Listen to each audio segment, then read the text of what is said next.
அனைவருக்கும் வணக்கம். தமிழர் ஊடகத்தின் வாயிலாக அர்ஜுன். இன்னைக்கு நாம பார்க்க போற காணொலியின் தலைப்பு திராவிட வக்கிரங்கள் அப்படின்றது இந்த காணொலியின் தலைப்பே. எல்லாருக்கும் ஒரு கேள்வி வரலாம் உடனே, என்ன திராவிடத்தை நீங்க திட்டுவீங்க, திருட்டு திராவிடம்லாம் கூட சொல்லுவீங்க, ஆனா ஏன் திராவிட வக்கிரங்கள் அப்படின்னு இந்த காணொலிக்கு நீங்க தலைப்பு வச்சிருக்கீங்க அப்படின்னு கேட்கறதுக்கான பதில் இந்த காணொலி இறுதியில ஒரு செய்தியை நான் ஒன்று சொல்றேன். அந்த செய்தியை நீங்க பார்த்துட்டு இது எவ்வளவு தூரம் இந்த திராவிடம் அப்படின்றது தமிழர்களுக்கு எதிரான ஒரு வக்கிர பிடித்த ஒரு சித்தாந்தம் அப்படின்றத நீங்க புரிஞ்சுக்கணும். சரி, முதல்ல இந்த காணொலிக்குள்ள போறதுக்கு முன்னாடி, இந்த காணொலி நானும் பல வருடங்களா இந்த திராவிடம் அவர் இல்லை என்றால் இவர் இல்லை என்றால்னு தொடர்ச்சியா அப்படியே காது புளிச்சு போற அளவுக்கு பேசிக்கிட்டு இருக்கிற சில திராவிட ஆதரவாளர்களை நம்ம பார்க்க போறோம். அதுல மிக முக்கியமா முதல்ல நம்ம பார்க்க போறது பெரும் மதிப்பிற்கும் மரியாதைக்கும் உரிய திராவிட இயக்க தமிழர் பேரவை அப்படின்ற ஐயா, அந்த இயக்கத்தை நடத்துகின்ற ஐயா சுபவியை தான் நம்ம பார்க்க போறோம் இந்த காணொலியில. வாங்க. ஐயா சுபவியை பத்தி சொல்லணும் அப்படின்னா என்ன சொல்றதுன்னு எனக்கும் தெரியல. அவர் ரொம்ப வருடங்களா தமிழ் தேசியவாதியாக பயணித்தவர். நல்லா தெரிஞ்சுக்கணும், ஐயா சுப வீர பாண்டியன் அவர்கள் ஒரு தமிழ் தேசியவாதியாக பயணித்தவர். நம்ம அம்மையார் ஜெயலலிதா ஆட்சியில பொட்டால இவரை சிறைப்படுத்திருந்தாங்க, நம்ம இயக்கத்திற்கு ஆதரவா செயல்பட்டதுனால. அதுக்கப்புறம் வெளியில வந்ததுக்கு அப்புறம் ஐயா கருணாநிதி கிட்ட போய் சரணடைஞ்சிட்டாரு. கருணாநிதி தமிழர்களுக்கு எதிரானவர் அப்படின்னு சீமான் அண்ணனுக்கு சொல்லி கொடுத்தவரே ஐயா சுபவி அவர்கள் தான். ஆனா தன்னுடைய ஒரு இயலாமை காரணத்தினால ஐயா கருணாநிதி கிட்ட போய் அடைக்கலம் போயிட்டு அதுக்கப்புறம் ஐயா கருணாநிதியே துணை அப்படின்னு சரணம் பாட ஆரம்பிச்சிட்டாரு ஐயா கருணாநிதியை பத்தி.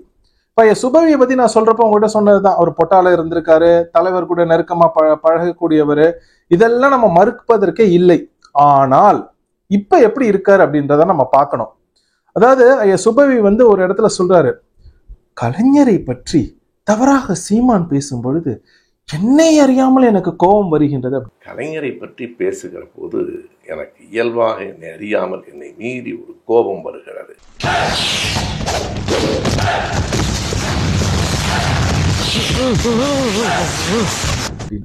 இப்ப எனக்கு என்ன அப்படின்னா, கருணாநிதி ஐயா கருணாநிதி அப்படின்ற பேரை கேட்டாலே எனக்கெல்லாம் பத்திக்கிட்டு வருதுங்க ஐயா சுபவி அவர்களே. இதுக்கு நான் என்ன பண்ணணும் அப்படின்ற ஒரு அடிப்படை கேள்வியோட நான் இந்த இதை ஆரம்பிக்கிறேன். அதாவது அவங்க என்ன நினைக்கிறாங்க அப்படின்னா, இந்த திராவிட ஆதரவாளர்கள் காலம் போன காலத்துல அவங்க கேட்கிற எல்லா சுகம் எல்லாத்தையும் திராவிடம் கொடுப்பதனால ஐயா கருணாநிதி அவர்களை தமிழ் இனத்தின் தலைவராக நிறுவனம் அப்படின்னு மிக முக்கியமான ஒரு வேலையை சுபவி அவர்கள் செஞ்சுக்கிட்டு இருக்காங்க. நாம என்ன சொல்றோம் அப்படின்னா, தமிழ் இனத்துக்குள்ள எந்த இனத்துக்கும் கருணாநிதி மாதிரி ஒரு தலைவர் கிடையாது, கருணாநிதி முதல்ல தமிழர்களுக்கான தலைவர் கிடையாது அப்படின்னு நம்ம சொல்றோம். அதுக்கு என்ன காரணம் அப்படின்னா, தன் இனம் அழிஞ்சு கொண்டிருக்கிறது. அப்ப அந்த போர்க்களத்தை விட்டு வெளியில தப்பிச்சு போயிருக்கலாம், தன் குடும்பத்தை கொண்டு தப்பிச்சு போயிருக்கலாம். தான் செத்தாலும் பரவாயில்ல, தன் குழந்தைகள் செத்தாலும் பரவாயில்ல, தன் இனத்திற்காக அவர்கள் போராடி செத்தாலும் பரவாயில்ல இல்லை அப்படின்ட்டு கடைசி வரைக்கும் போர்க்களத்திலிருந்து தன் மக்களுக்காக இருந்த என் தலைவர் அவர்களை நாங்கள் தமிழினத்தின் தலைவராக வச்சிருப்போமா? இல்ல எத்தனை லட்சம் பேர் செத்தாலும் பரவாயில்ல, மானாட மயிலாட உட்கார்ந்து நம்ம ரசிப்போம், நல்லா காத்தடிக்கிற மெரினா பீச்ல உட்கார்ந்து நம்ம காற்று வாங்கிகள் 2 ஏசி கூலர்களை வைத்துக் கொண்டு உறங்குவோம், அரை மணி நேரத்தில் உண்ணாவிரதம் இருந்த ஒரே ஒரு தலைவரை தமிழினத்தின் தலைவர் நம்ம சொல்லுவோமா? அதாவது நான் எல்லாருக்குமே வாழ்த்துக்கள் சொல்றப்ப, இப்போ ஒருத்தவங்க பிறந்தநாள் வருது, அகவை தினம் வருது அப்படின்னா நான் எப்படி வாழ்த்துவேன் அப்படின்னா, தமிழ் போல் தலைவர் போல் தரணி போற்ற வாழ்க அப்படின்னு தான் நான் சொல்லுவேன். நிறைய பேர் என்கிட்ட கேட்பாங்க, இது ஏன் இப்படி நீங்க சொல்றீங்க அப்படின்றதுக்கு. இதுக்கான விளக்கம் என்ன அப்படின்னாங்க ஐயா சுபவி அவர்களே, தமிழ் மொழி அப்படின்னு நம்ம எடுத்துக்கிட்டோம் அப்படின்னா, அந்த மொழி இலக்கண இலக்கியம் அதெல்லாம் தாண்டி தமிழ் மொழினா என்ன அப்படின்னா, அறம் இல்லையா? தமிழர் அறம் முதல்ல, வீரம் ரெண்டாவது, பெண்களுக்கு கொடுக்கின்ற மரியாதை, சரியா? அதுக்கப்புறம் நம்ம அன்பு காட்டுறது, இரக்கம் காட்டுறதுன்னு நிறைய நற்குணங்களை நல் ஒழுக்கத்தை தமிழ் மொழி கற்பிக்கும். அப்ப இந்த மொழியை நான் யாரை வச்சு அடையாளப்படுத்துவேன்? இதுதாங்க தமிழ் அப்படின்னு, இப்படி இருந்தாதான் தமிழன் மாதிரி இருக்க முடியும் அப்படின்னு நான் யாரை வச்சு நான் அடையாளப்படுத்த முடியும்? கரிகாலனை வச்சா? கரிகாலனை பற்றி இலக்கிய குறிப்புகள் இருக்கு, பட்டினப்பாலை அந்த மாதிரி நூல்கள் இருந்து நம்ம படிக்கிறோம். இல்ல ராஜராஜ சோழனே ராஜேந்திர சோழனே கல்வெட்டுகள் மூலமாக நம்ம படிக்கிறோம். ஆனா நம்ம காலத்துல ஒரு மனிதன் தமிழன் எப்படி இருப்பான் அப்படின்னு இலக்கணமா வாழ்ந்த ஒருத்தவர் தான் நம்ம பெரும் மதிப்பிற்கும் மரியாதைக்கும் உரிய மேதகு பிரபாகரன் அவர்கள். அப்ப நான் தலைவரை தமிழினத்தின் தலைவரா நினைக்கல, தமிழ் வேறு தலைவர் வேற நான் பார்க்கல. உங்களுக்கு புரிஞ்சுங்க, நல்லா புரிஞ்சுங்க. தமிழ் போல் தலைவர் போல் அப்படின்னு நான் ஏன் சொல்றேன்னா, தமிழ் மொழி வேறு தலைவர் வேற நான் பார்க்கல. அப்ப தமிழ் மொழி இருக்கிற வரைக்கும் தலைவர் இருப்பாரு. ஏன்னா அவர் தான் தமிழ், தமிழ் தான் தலைவர். அதனாலதான் நான் தமிழ் போல் தலைவர் போல் தரணி போற்ற வாழ்கன்னு எல்லாரையும் வாழ்த்துவேன். எனக்கு இது இது இது வந்து நான் ரொம்ப நாளா சிந்திச்சுட்டு இருந்தேன். எப்படா இப்படி ஒரு மனுஷன் இருந்திருக்க முடியும்? எல்லார்கிட்டையும் ஆயுதம் இருந்துச்சு, எல்லார்கிட்டையும் ஆயுதம் இருந்துச்சு. ஆனா ஒரு இடத்துல கூட ஒழுங்கீனமான எந்த ஒரு செயலையும் அவங்க செய்யல. பெண்களுக்கு எதிரான எந்த ஒரு வன்முறையும் அவங்க செய்யல.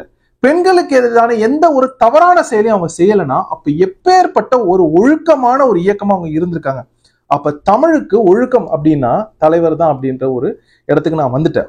இப்ப இந்த மாதிரி தமிழுக்காகவே வாழ்ந்து தமிழ் மொழிக்காகவும் தன் மண்ணுக்கும் மக்களுக்கும் தன் பண்பாடு கலாச்சாரம் நாகரிகம் வீரம் எல்லாற்றுக்கும் வாழ்ந்தவர் எங்கள் தலைவரா, இல்ல மாநாட மயிலாட பார்த்துக்கிட்டு 6 நாள் உண்ணாவிரதம் இருந்த அந்த கருணாநிதி ஐயா கருணாநிதி வந்து எங்களுக்கு தலைவர் அப்படின்ற ஒரு அடிப்படை கேள்வியோட சுபவிக்காரு. இதுல ஐயா சுபவிக்கு கொடுக்கப்பட்ட மிக முக்கியமான ஒரு பதவி அப்படின்றது நீங்க நல்லா புரிஞ்சுக்கணும். என்ன பண்ணுவாங்கன்னா, இந்த திராவிட ஆட்சியாளர்கள் ஆட்சிக்கு வந்த உடனே யார் யாருக்கெல்லாம் இந்த பதவி இது இருக்கோ அவங்களை கூப்பிட்டு ஒரு வாரிய தலைவர் பதவி கொடுத்துட்டாங்க. இந்த வாரிய தலைவர்ல மிக முக்கியமான வாரிய தலைவர் பதவி ஐயா சுபவிக்கு என்ன கொடுத்தாங்க அப்படின்னா, சமூக நீதி கண்காணிப்பு குழு. நல்லா கேட்டுக்கணும், வேற எதுவும் குழு வந்துச்சுன்னா அதுக்கு நான் காரணம் கிடையாது. அந்த குழுல இருந்து தமிழ்நாட்டில் சமூக நீதி இருக்கின்றதா அப்படின்றத இவர் தான் பார்க்கணும். நம்ம ஐயா சுபவி என்ன பண்ணிருக்காங்க அப்படின்னா, இந்த மலம் கலந்தானுங்கள ஒரு தொட்டியில, மனிதன் குடிக்கின்ற ஒரு தொட்டியில மலம் கலந்தானுங்கள அந்த வேங்கை வயல்ல, ஒரு வாட்டி இவர் அங்க போய் பார்த்திருப்பாரா? பார்க்கல. சரி, தமிழ்நாடு அமைச்சரவையில இத்தனை அமைச்சர்கள் இருக்காங்களே, எத்தனை அமைச்சர்களுக்கு ஆதி குடிகளுக்கு மிகப்பெரிய பொறுப்புகள் பதவிகள் வழங்கப்பட்டிருக்கின்றது பார்த்தாரா? அதை பார்க்கல. இதையெல்லாம் பண்ணாம காலையில ஏந்திரிச்சதுல இருந்து இரவு தூங்க போற வரைக்கும் சீமான் சீமான் சீமான் சீமான் அண்ணன் பேரா அர்ச்சனை பண்ணிக்கிட்டே இருக்காரு. இதெல்லாம் எப்படி நம்ம ஏத்துக்கிறது? உங்களுக்கு வயசாயிடுச்சு, முடிய போகுது. கொஞ்ச நேரம் நல்லா இருந்து எல்லாரோடையும் மகிழ்ச்சியா இருந்துட்டு உங்களுக்கு ஏதாவது சமூக சேவை செய்யணும்னா செய்யுங்க. அதை விட்டுட்டு வந்து உக்காந்துக்கிட்டு அவரு இல்லை என்றால் இவரு இல்லை என்றால் தமிழா எதுவும் பண்ணிருக்க முடியாது இந்த ஏமாற்று பேர்வழிகள் பண்றாங்க பாருங்க. இந்த இதுதான் வந்து எனக்கு எரிச்சலே அதிகமா ஊட்டுது. நானும் ரொம்ப நாளா பொறுமையா இருந்தேன். சரி விடு, அவர் வயதானவர் ஏதோ சொல்லிட்டு போறாரு. ஆனா இப்பெல்லாம் ரொம்ப அதிகமாயிடுச்சு. இந்த 8% நம்ம வாங்கின 8.22%, அதுல இருந்து எப்ப பார்த்தாலும் வந்து அண்ணனை திட்டிக்கிட்டே இருக்குது, கரிச்சு கூட்டு நானும் பார்த்துட்டு தானே இருப்பேன். சரி, ஏதோ ஒரு இடத்துல நம்மளுக்கும் இந்த கேள்விகள் கேட்கணும்னு தோணும்ல. ஆனா இதுல இன்னொரு ஒரு வேடிக்கையான ஒரு செய்தி என்ன அப்படின்னா, சுபவி அவர்கள் வந்து இரவு தூங்க போறதுக்கு முன்னாடி ரொம்ப ரத்த கொதிப்பு வந்துருச்சு அவருக்கு. இந்த ரத்த கொதிப்புன்னு ஒரு பாட்டு நம்ம தம்பி போட்டாலும் அந்த பாட்டு இவருக்கு தான் போடணும்னு நினைக்கிறேன். ரத்த கொதிப்பு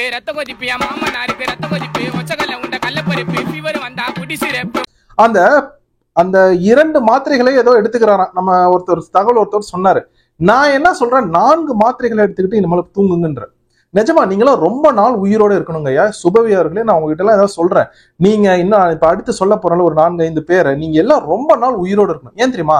திராவிடத்தை நாங்கள் சுக்கு நூறாக தமிழ் தேசியவாதிகள் உடைத்து நொறுக்கி அள்ளுவோம் தெரியுமில, அதை எரிச்சிடணும் அந்த திராவிடம் சித்தாந்த தமிழ்நாட்டுல. அப்ப நீங்க அதை பார்க்கணும். அதற்காகவே நீங்கள் உயிரோட இருக்க வேண்டும் ஐயா சுபவி அவர்களே. சரி, இப்ப ஐயா சுபவி கிட்ட பேசிட்டோம். அடுத்து நாம பார்க்க போற சப்ஜெக்ட் யாருன்னா ஐயா தியாகு. இவர் என்ன இயக்கம் வச்சிருக்காருன்னு தெரியல, ஆனா இவரும் ஒரு தமிழ் தேசியவாதி தான். ஐயா தியாகுவோட சில பதிவுகள்லாம் பார்த்திருக்கேன். ரொம்ப அறிவாளி மாதிரி பேசுவாங்க. ஐயாவுக்கு வந்து அறிவு இருக்கு, அதெல்லாம் நம்ம யாரும் இல்லைன்னு சொல்ல முடியாது. இருக்கிற இடத்துல ஒருத்தவங்களுக்கு வந்து ஒரு திறமை இருந்துச்சுன்னா அதை நம்ம ஏத்துக்கிறோம். ஐயாவுக்கு திறமை இருக்கு. ஆனா சமீபத்துல ஒரு காணொலி ஒண்ணு பார்த்தேங்க. அந்த காணொலியில ஐயா தியாகு சொல்றாங்க, சீமான் பிளவுவாதம் செய்கின்றார். எல்லாரையும் அவர் வந்து எப்படி இப்படி சொல்ல முடியும்? ஐயா ஸ்டாலின் தெலுங்கன், உதயநிதி ஸ்டாலினை தெலுங்கன் அப்படின்லாம் சொல்றாரு அப்படின்ட்டு ஐயா தியாகு பேசுறாங்க. இதுல ஒண்ணு நீங்க நல்லா புரிஞ்சுக்கணும் ஐயா தியாகு அவர்களே, எல்லாரும் ஒற்றுமையாக சேர்ந்து வாழ்வது எல்லோருக்கும் பிடிக்கும், அதுல மாற்று கருத்தே கிடையாது. 500 வருஷமா இருக்கிற மக்களோட நம்ம ஒற்றுமையா சேர்ந்து வாழ வேண்டும், இது எங்களுக்கு மாற்று கருத்து கிடையாது. ஆனா இங்க உண்மையா எல்லாரும் வாழ்றாங்களா அப்படின்ற ஒரு அடிப்படை கேள்வியை நான் உங்ககிட்ட வைக்கிறேன். உண்மையா எல்லாரும் வாழ்றாங்களா? 500 வருடமா இருக்கிற மக்கள் உண்மையாகவே தமிழர்களோடு தமிழராக ஒன்றிணைந்து தமிழர்களின் வரலாறு பண்பாடு கலாச்சாரம் நாகரிகம் மொழி எல்லாவற்றையும் ஏற்றுக்கொண்டு வாழ்கின்றார்கள்ன்ற கேள்விக்கான பதில் விடை இல்லை அப்படின்றதுதான். அதான் உண்மை. நீங்க கேட்ட கேள்விக்கு நான் பதில் சொல்றேன். ஐயா ஸ்டாலின் அவர்களை நாங்கள் அப்படி சொல்லல. அவர் மாற்று மொழியினரா அது எதுவும் நாங்க சொல்லல. அவரோட செய்கையினால அவரே காண்பிக்கிறார். நான் உங்களுக்கு சொல்லிட்டா, சந்திரபாபு நாயுடுன்னு இருக்காரு அண்டை மாநிலத்துல ஆந்திரால. 20 தமிழர்களை, ஐயா தியாகு அவர்களை 20 தமிழர்களை நாயை சுடுவது போல சுட்டு கொண்டார். நாயை சுட்டிருந்தா கூடங்க இந்த இனம் கேட்டிருக்கோம், ஏய் என்னடா 20 நாயை சுட்டிருக்கீங்களே அப்படின்னு, நாய் நன்றி உள்ளதா அப்படின்னு இருக்கும். ஆனா 20 தமிழனை கூலி அப்படின்னு சொல்லி கொண்டு போய் வச்சு சுட்டு கொண்டானுங்க. வயிறை எரியுது அதெல்லாம் பாக்குறப்ப, தமிழனோட ரத்தத்தை எங்க பார்த்தாலும் பாக்குறப்ப. ஆனா அந்த சந்திரபாபு நாயுடுக்கு ஒரு கண்டனை இது எதுவுமே எழுப்பல திமுக. ஐயா ஸ்டாலின் ஏன் இப்படி பண்ணீங்க, தமிழர்களை சுட்டீங்கன்னு ஒரு இடத்துலயும் கேள்வி கேட்கல. ஆனா சந்திரபாபு நாயுடு வெற்றி பெற்ற உடனே அவருக்கு வாழ்த்து தெரிவிக்கிறது. சந்திரபாபு நாயுடு போன தேர்தலில் சொல்றாரு, நீங்கள் அனைவரும் திமுகவிற்கு தமிழ்நாட்டில் வாக்களிக்க வேண்டும் அப்படின்னு. சந்திரபாபு நாயுடுக்கு என்ன தேவை, தமிழ்நாட்டில யாரு திமுகவுக்கு வாக்களிச்சா என்ன, வாக்களிக்கலான்னு என்ன தேவை, அவர் இதை சொன்னாரு. ஏன் தெரியுமா சொன்னாரு? மொழியை வைத்து இனம். இந்த மொழி இனத்தை எப்படி கண்டுபிடிக்கிறானுங்க? ஜாதியை வச்சு. அப்ப ஸ்டாலின் தங்களால் அப்படின்னு சந்திரபாபு நாயுடு சொல்றாரு. சந்திரபாபு நாயுடு எங்க ஆள்னு ஐயா ஸ்டாலின் சொல்றாரு. இப்ப சமீபத்துல சந்திரபாபு நாயுடு ஜெயிச்சோன்னு ஐயா ஸ்டாலின் போயிட்டு காங்கிரஸ் சார்பா பேசுறாரு. காங்கிரஸ் சார்பா ஏன் ஐயா ஸ்டாலின் அனுப்பிச்சாங்க? பதில் சொல்லுங்க. காங்கிரஸ் சார்பாக ஏன் ஸ்டாலின் ஐயாவை அனுப்பிச்சு சந்திரபாபு நாயுடு கிட்ட பேச சொன்னாங்க தெரியுங்களா? அவங்களுக்கு தெரியும் மொழி இனம், அதனால போய் பேச சொன்னாங்க. அப்ப இயல்பாகவே ஐயா ஸ்டாலின் அவர்கள் தமிழராக தன்னை கருதியதே கிடையாது. அதுதான் உண்மை. இன்னொரு கேள்வி நான் வைக்கிறேன். தமிழ்நாட்டுல இத்தனை அமைச்சர்கள் இருக்காங்களே, மிக முக்கியமான அமைச்சரவை பதவி எதற்காக தமிழர் அல்லாதவர்கள் கிட்ட கொடுக்கப்பட்டது? எத்தனை தமிழர் அல்லாத அமைச்சர்கள் தமிழ்நாட்டிலிருந்து மிக பொறுப்போட மிக அதிகமான நிதி இருக்கிற துறைகளை பார்த்து வராங்க? தமிழ்நாட்டை தாண்டி எந்த ஒரு மாநிலத்துல இதை காமிச்சிருங்க பார்ப்போம். முடியாது.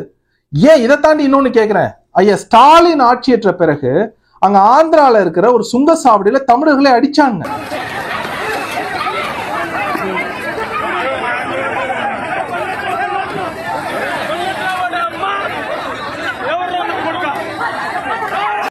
ஏன் அடிச்சாங்கன்னே தெரியாது. அடிச்சப்ப இவர் முதல்வரா இருக்கிறாரு, ஒரு கண்டன குரல் கேட்கலையே, ஏன் இப்படி பண்ணீங்க அப்படின்னு கேட்கலையே. ஏன்? அவருக்கு ரத்தம், அந்த ரத்தம் தமிழ் ரத்தம் இல்லை, அதனால அவர் கேட்கல. அதான் இதையெல்லாம் தாண்டி இன்னொன்னு நான் சொல்றேன் உங்களுக்கு, இது வேடிக்கையா இருக்கும். இதான் உண்மை. நான் கூட ரொம்ப நாளா நினைச்சிட்டு இருந்தேன், ஐயா KK-SSR ராமச்சந்திரன் அவங்க தான் இந்த ரெட்டியார் மாநாடுலாம் நடத்துறாங்க, 24 தெலுங்குமலை செட்டி மாநாடு நடத்துறாங்க, நாயுடு நாயக்கர் மகாஜன சங்கபை மாநாடு நடத்துறாங்க, ஜாதியா ஒன்றிணைறார்கள் திராவிடர்கள் அப்படின்னு நான் தப்பா நினைச்சிட்டேன். ஆனா அது உண்மை கிடையாது. யார் தெரியுமா அவங்களை இந்த மாதிரி மாநாடுகள் நடத்துங்க, ஜாதியா திராவிடர்கள்லாம் ஒன்றிணையணும் அப்படின்னு நான் சொல்றது? ஐயா ஸ்டாலினும் அண்ணன் உதயநிதி ஸ்டாலின் தான் உண்மையா சொல்றாங்க. அவர்கள் தான் பின்னாடியிலிருந்து இதை இயக்குபவர்கள். அப்ப தமிழனும் தனக்கு வாக்கு போடணும், தன் இனத்தை சேர்ந்தவனும் ஜாதி மாநாடு நடத்தி நாங்க வாக்க வாங்குவோம் அப்படின்னா, இப்ப நாங்க அவரை தமிழர் இல்லைன்னு சொல்றோமா, இல்ல அவர் செய்கையினால தான் தமிழர் இல்லை அப்படின்னு நிரூபிச்சாராங்க ஐயா? யாரு பண்ணது இது? அவரோட செய்கையினால காண்பிக்கின்றாரு. அவருக்கு மட்டும் அந்த சுங்கச்சாவடியை தமிழன் அடிச்சப்ப ஏன் நீங்க அடிச்சீங்க அப்படின்னு ஒரு கண்டன அறிக்கை வெளியிட்டு இருந்தா கூட நம்ம அவரை பாராட்டியிருக்கோம். ஆனா வாயை மூடிட்டு அமைதியா இருந்தது. ஏன் தெரியுமா? அவங்களுக்கு ஒரு ஆணவ குணம் இருக்கின்றது. திராவிடர்கள், தமிழ்நாட்டில் வாழும் திராவிடர்களுக்கு என்ன தெரியுமா நினைக்கிறாங்க? தமிழன் தனக்கு கீழே இருந்தவன், எக்காரணத்தை கொண்டும் அவனுக்கு அரசியல் அதிகாரம் கிடைத்து விடக் கூடாது அப்படின்றதுல அவங்க ரொம்ப தெளிவா இருக்காங்க. உங்களுக்கு தெரியாது, உங்களுக்கு தெரிஞ்சாலும் ஐயா தியாகு அவர்களே அதை பற்றிய உங்களுக்கு கவலை இல்லை. அப்ப உண்மையா இருக்க மாட்டாங்க, வாயை திறந்தா பொய் சொல்லுவாங்க, தமிழர்கள் மீது வக்கிரத்தையும் வன்மத்தையும் வெளிப்படுத்துவாங்க. அதையெல்லாம் நாம சகிச்சுக்கிட்டு ஒற்றுமையா இருக்கணுமா? நீங்க இருப்பீங்களா ஐயா தியாகு அவர்களே? நான் உங்ககிட்ட ஒரு கேள்வி ஒண்ணு கேட்கிறேன். நீங்க இருப்பீங்களா? நான் உங்களை எங்க வீட்டுக்கு கூட்டு உங்களை நான் தரைக்குறைவா நடத்துறேன், உங்களை அசிங்கமா திட்டுறேன், நீங்க என் கூட இருந்துகிட்டு பரவாயில்லப்பா அப்படின்னு இருப்பீங்களா? நீங்க உடனே நான் ஊருக்கு போகணும்னு சொல்லுவீங்களா மாட்டீங்களா? ஏன் சொல்லுவீங்க? உங்களுக்கான மரியாதையை அங்க கொடுக்கப்படல. அதேதான் தமிழ்நாட்டுல தமிழர்கள் நடக்குது. வேற எந்த ஒரு இனத்திற்கும் இந்தியா முழுக்க இருக்கிற இனத்துல தமிழர்கள் அவமானப்படுற மாதிரியும் தமிழர்களை திராவிட மட்டம் தட்டுற மாதிரியும் வேற யாருமே மட்டம் தட்ட முடியாது.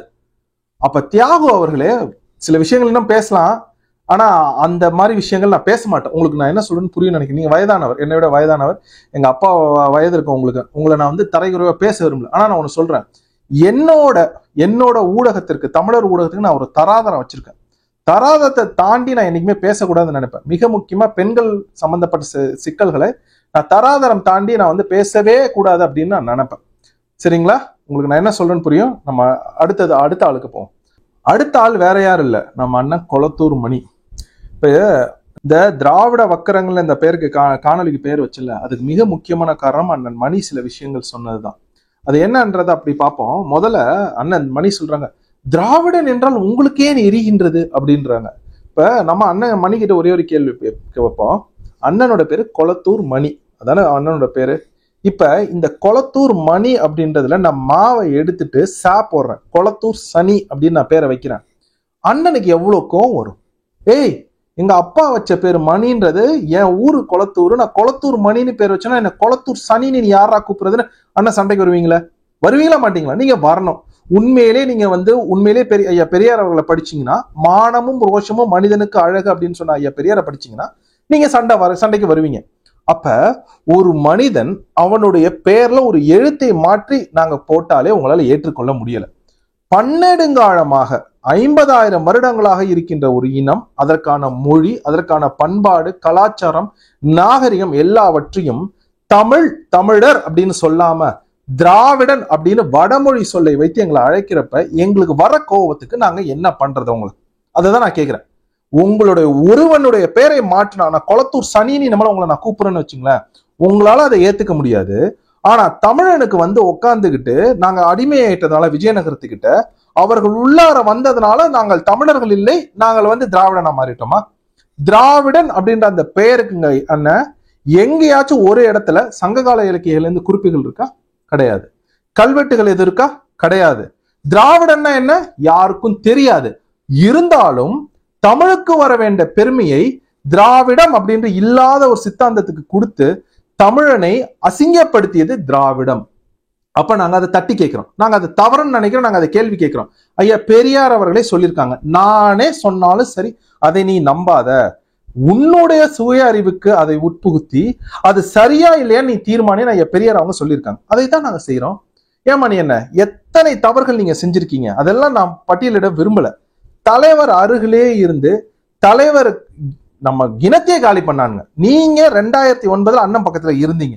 அண்ணனுக்கு தெரிஞ்சிச்சு திராவிடம் தான் எல்லாத்துக்கும் காரணம். அதை சொன்ன உடனே உங்களால தாங்க முடியல, நீங்க உடனே திராவிடத்துக்கிட்ட போயிட்டு அவங்க கொடுக்குற அந்த பதவி புகழ் என்னென்னமோ கொடுப்பானுங்க, அதெல்லாம் வேண்டாம், அதெல்லாம் நான் பேசவே விரும்பல. அப்ப அதையெல்லாம் ஏத்துக்கிட்டு அண்ணனுக்கு எதிராக திரும்புறீங்களே. இது வரைக்கும் நீங்க ஆதரிக்கிற அந்த திராவிடர் கழகத்திலேருந்து, திராவிட முன்னேற்ற கழகத்திலேருந்து இத்தனை பேர் இறந்தானுங்களே, என்னைக்காச்சும் முள்ளிவாய்க்கால் முடிவுகளுக்கு ஒரு நிகழ்ச்சி ஒரு ஒரு மெழுகுவர்த்தி ஏத்திருக்காங்களா? கிடையாது, கிடையாது. ஆனா நீங்க அங்க உட்காந்துக்கிட்டு தமிழ்நாட்டுல தலைவர் பெயரை உச்சரிக்கிறவே பயந்த இடத்துல இப்ப இன்னைக்கு எல்லா இளைய தலைமுறையினர்களும் தலைவரோட புகழையும் தலைவரோட பெருமைகளையும் நூல்களை வாங்கி வாசிக்கிறாங்கன்னா அதுக்கு காரணம் எங்க அண்ணன் சீமான் மட்டும்தான், வேற யாரும் கிடையாது. அதுக்கு முன்னாடி எல்லாம் பேசி இருக்கலாம், பழகி இருக்கலாம். நான் தான் சொல்லல தலைவரை நான் பார்ப்பனான்னு எனக்கு தெரியாது, பார்க்க மாட்டேன், எனக்கு தெரியும். அதுவும் அவர் வந்து இறைவன் ஆயிட்டார், இருந்தால் தலைவன் இல்லையே இறைவன். ஆனா நான் ஒண்ணு சொல்றேன், ஒருபோதும் துரோகம் மட்டும் நாங்க அவங்களுக்கு நினைக்க மாட்டோம்.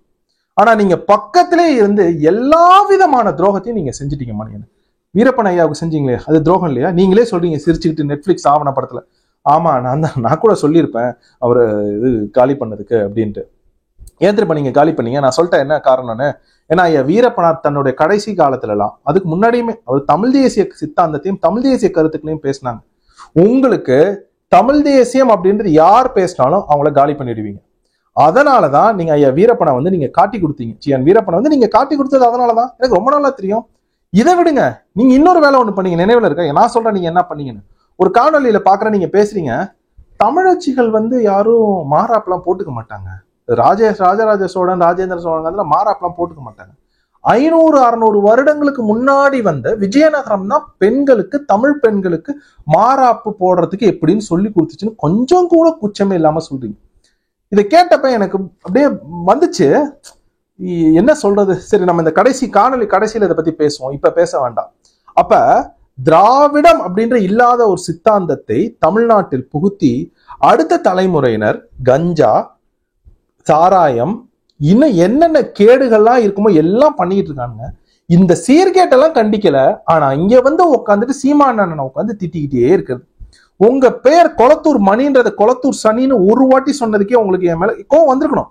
அப்போ உங்களுக்கு கோபம் வந்துச்சுன்னா தமிழனை நீங்கள் திராவிடன்னு சொல்றப்ப எங்களுக்கு எவ்வளவு கோபம் வரணும் அப்படின்றத நீங்க புரிஞ்சுக்கணும். உங்களுக்கு புரியுதுல? அடுத்தது நம்ம பார்க்க போற மிக முக்கியமான இன்னொரு கேரக்டர் யாருன்னா ஆதவ தீட்சண்யா. இந்த ஆதவ தீட்சண்யாவை பத்தி நான் ரொம்ப நாளா பாத்துக்கிட்டு இருந்தேன். மனு விரோதி அப்படின்ட்டு கீச்சில சுத்திக்கிட்டு இருப்பாரு ஆதவ தீட்சண்யா.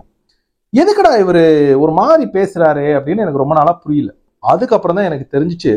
அதாவது இந்த விஜயநகர கூட்டம் என்ன பண்ணுவாங்க அப்படின்னா, மேல பிராமணர்கள்ல இருந்து, ஆந்திரால இருந்தும் கர்நாடகால இருந்து இந்த பிராமணர்கள்ல இருந்து அவங்க எல்லா சமூகத்திலையும் மக்களை கூட்டிட்டு வந்தாங்க. உங்களுக்கு புரிஞ்சுக்கணும், நீங்க அவங்க ஏற்கனவே நம்ம இருந்தோம், இங்க இன்னொரு நாட்டை உருவாக்கணும்னு கூட்டு வந்தாங்க. அப்ப அவங்க என்ன நினைக்கிறாங்கன்னா, கீழே இருந்து மேல் வரைக்கும் எல்லா சமூகங்களும் திராவிடத்தை ஆதரிக்கணும் அப்படின்னு முடிவு பண்றாங்க. அதுல மிக முக்கியமான ஒரு கதாபாத்திரம் ஆதவ தீட்சண்யாக்கு. ஏன் தெரியுமா? தம்பி ரஞ்சித் அவர் என்ன பண்றாரு, தலித் அப்படின்ற ஒரு சொல்லாக்கத்தை உருவாக்கி தமிழ்நாட்டுல தலித்துகள் அப்படின்னு தங்களை அடையாளப்படுத்தணும்னு நினைக்கிறார். அது அவரோட விருப்பம், அதுல நான் போய் தலையிட போறதில்ல, எனக்கு அதுல உடன்பாடு கிடையாது. ஆனா அதே சமயம் அவரோட கருத்தை அவர் சொல்வதற்கு அனைத்து உரிமைகளும் உண்டு. தம்பி ரஞ்சித் அதை பண்றாரு. ஆனா திராவிடம் இதை எப்படி பாக்குது அப்படின்னா, தமிழ்நாட்டுல எந்த ஒரு சித்தாந்தமும் தனித்து இயங்க கூடாது அப்படின்னு அவங்க முடிவு பண்றாங்க. ரொம்ப வருஷத்துக்கு முன்னாடி அவங்க முடிவு பண்ணிட்டாங்க.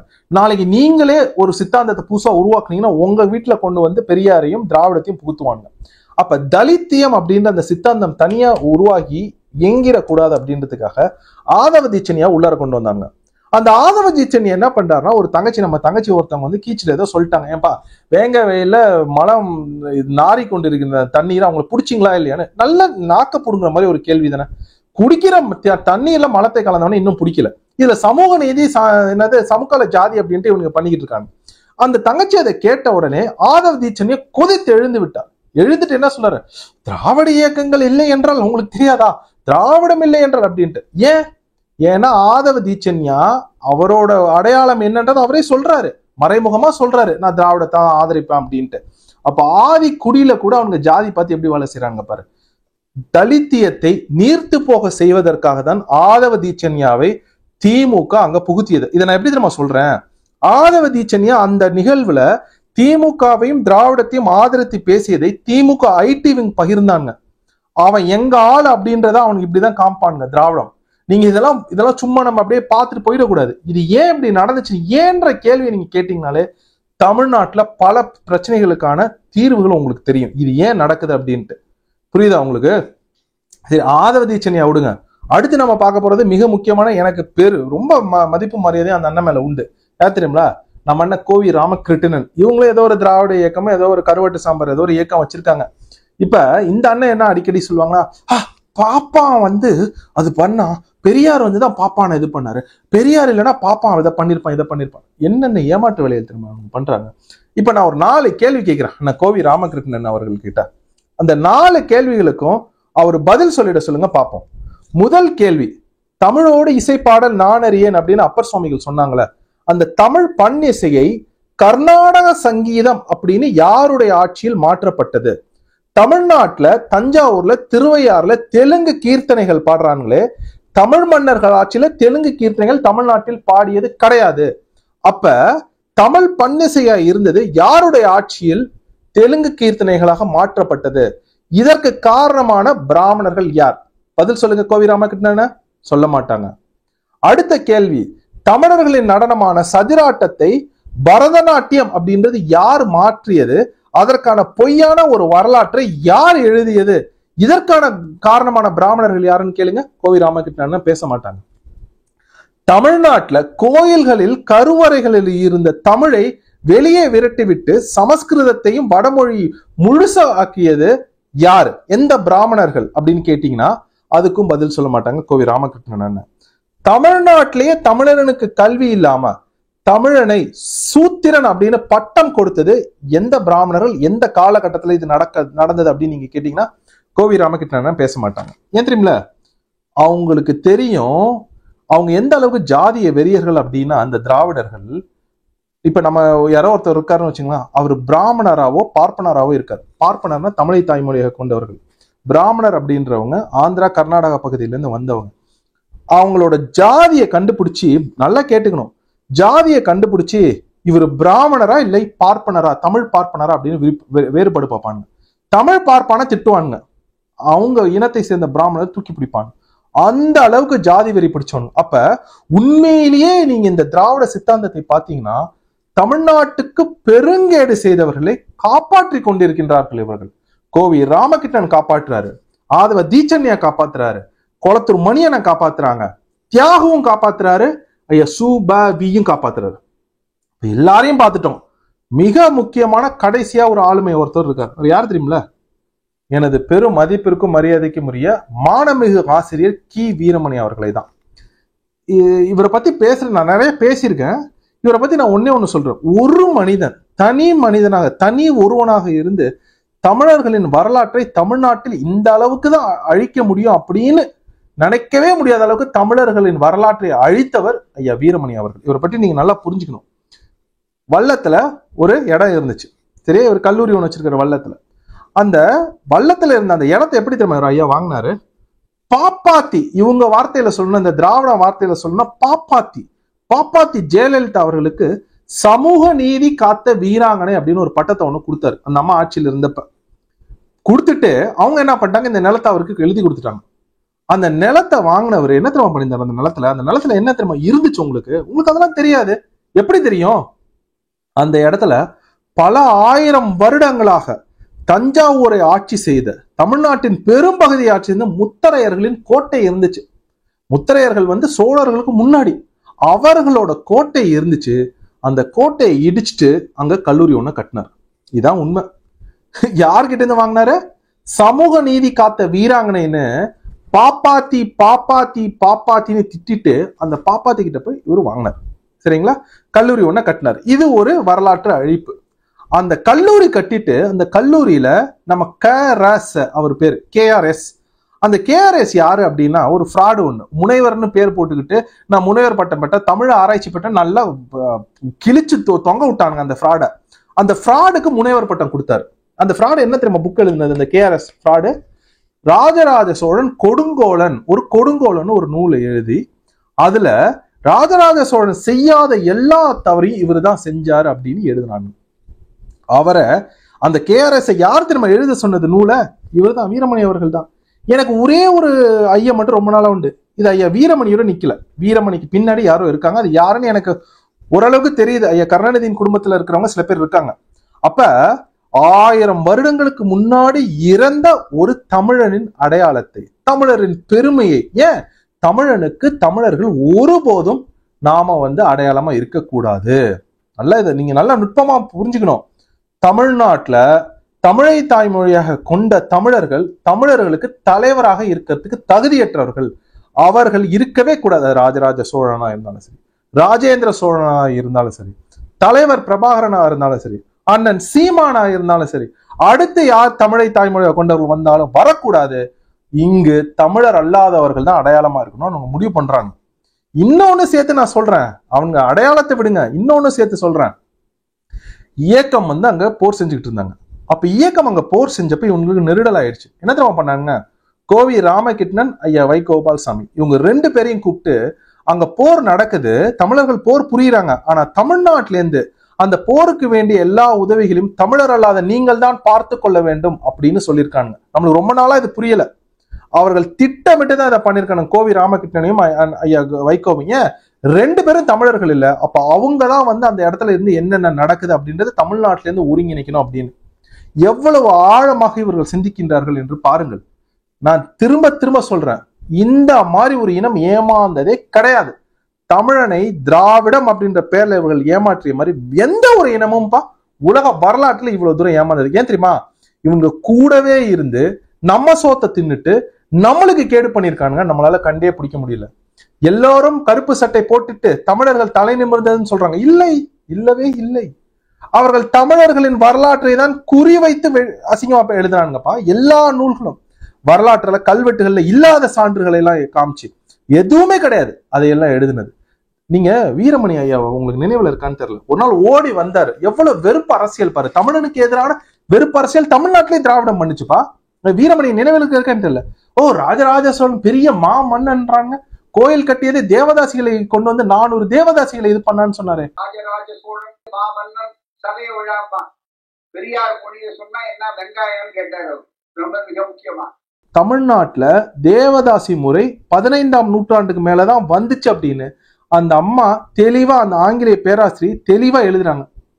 அவங்கள டோனா டிவோட்டிஸ் அண்ட் டாட்டர்ஸ் ஆஃப் காட்ல அவங்க எழுதிருக்கிற அந்த நூலை நீங்க படிச்சீங்கனாலே அவங்க தெளிவா சொல்லியிருப்பாங்க எந்த மாநிலத்துல இருந்து அது தமிழ்நாட்டுக்குள்ளார வந்துச்சுன்னு. அவருக்கு தெரியும் வீரமணிக்கு. அப்ப என்ன பண்றாரு, தங்கள் முன்னோர்கள் செய்த தவறை மறைப்பதற்காக தமிழர் இனத்தின் பேராற்றலான ராஜராஜ சோழனை மட்டம் தட்டுறார். இப்ப நான் இந்த காணொலி ஆரம்பத்துல ஒண்ணு சொன்னேன், இது ஏன் திராவிட வக்கிரங்கள் அப்படின்னு நான் பேர் வச்சேன்னா, இப்ப நான் உங்களுக்கு ஒரு புகைப்படம் ஒன்று காமிக்கிறேன். கீச்சில இந்த செய்தி வந்துச்சு. என்ன செய்தி போட்டிருக்குன்னா, நம்ம குளத்தூர் மணி என்ன சொன்னதையே இப்போ சமீபத்துல ஒரு அன்பர் இந்த திராவிடம் பெரியார் இல்ல பெரியார் கைத்தறின்னு அதை வச்சுக்கிட்டு சுத்திக்கிட்டு இருப்பாரு. அது கீச்சில ட்விட்டர்ல அவர் என்ன போட்டிருக்காருன்னா, ராஜராஜ சோழனோட உண்மையான ஓவியம் ஒண்ணு தஞ்சை பெரிய கோயில்ல இருக்கு. அந்த ஓவியத்துல ராஜராஜ சோழனை பின்னாடி அவங்க 3 மனைவிமார்கள் சாமியை கும்புற மாதிரி இருக்கும், சிதம்பரம் நடராஜரை கும்புற மாதிரி இருக்கும். அந்த இதுல அவர் என்ன போட்டிருக்காருன்னா, பெண்கள் மாறாப்ப அணியவே கிடையாது தமிழ்நாட்டுல, இந்த ஓவியத்துல பாருங்க அவங்க அணியவே இல்லை. 500 வருடங்களுக்கு முன்னாடி வந்த விஜயநகரம் தான் அவர்களுக்கு பெண்களுக்கு எப்படி மானமோட வாழணும் அப்படின்னு போட்டு இது பண்ணிருக்காங்கன்னு எழுதியிருக்காரு. இதை நான் படிச்சேன். இதுல என்ன ஒரு எனக்கு என்னன்னா, இந்த ஓவியம் இருக்குல்ல, இந்த ஓவியத்தை நான் ஒரு ஓவியர்கிட்ட வரைஞ்சு நான் வாங்கி வச்சிருக்கேன். அந்த ஓவியருக்கும் தெரியும் அதுல பெண்கள் உடை அணிஞ்சிருக்காங்க, துப்பட்டா மாதிரி ஒரு உடை அணிஞ்சிருப்பாங்கன்னா குடவாயில் பாலசுப்ரமணியமே இதை பற்றி ஒரு தெளிவுரை வழங்கியிருக்காங்க. அப்ப பெண்கள் அந்த காலத்திலேயே துப்பட்டா மாதிரி ஒரு உடை அணிஞ்சிருக்காங்க, அந்த ஓவியத்திலையும் அது இருக்கு, அதுவும் தெரியும். அந்த ஓவியத்து மேல இங்க வந்த விஜயநகர கூட்டம் தங்கள் ஓவியங்களை வரைந்து கையெழுத்து பேர போட்டாங்க தங்கள் தாய்மொழியில. அதையெல்லாம் கீழே விழுந்ததுக்கு அப்புறம் நம்மளுக்கு கிடைச்சது அந்த சிதைவுகள். அந்த சிதைவுல கூட இவங்க வரலாற்றை சிதைக்கிறாங்க.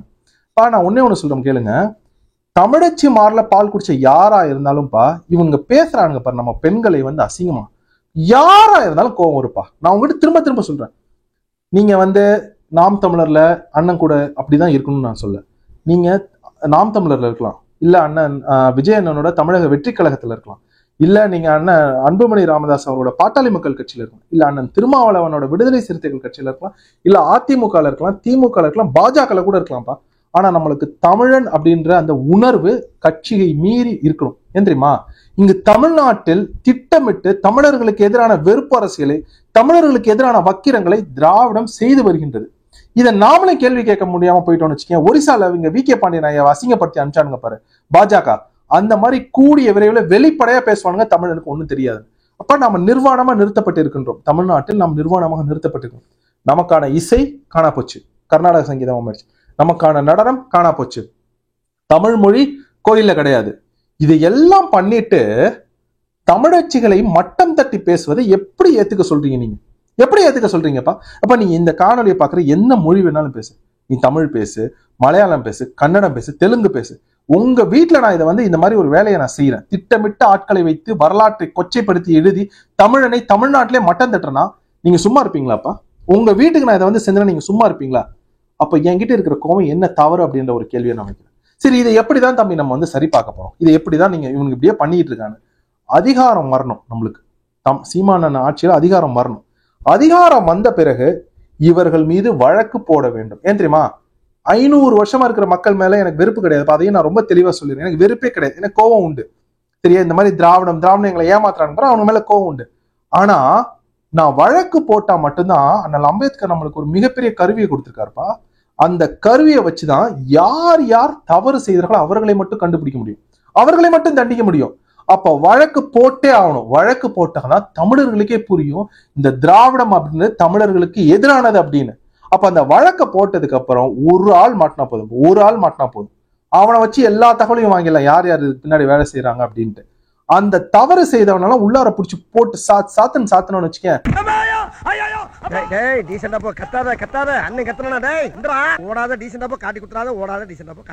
தமிழனே திராவிடத்தை சுக்குநூறா உடைச்சிருவாங்க.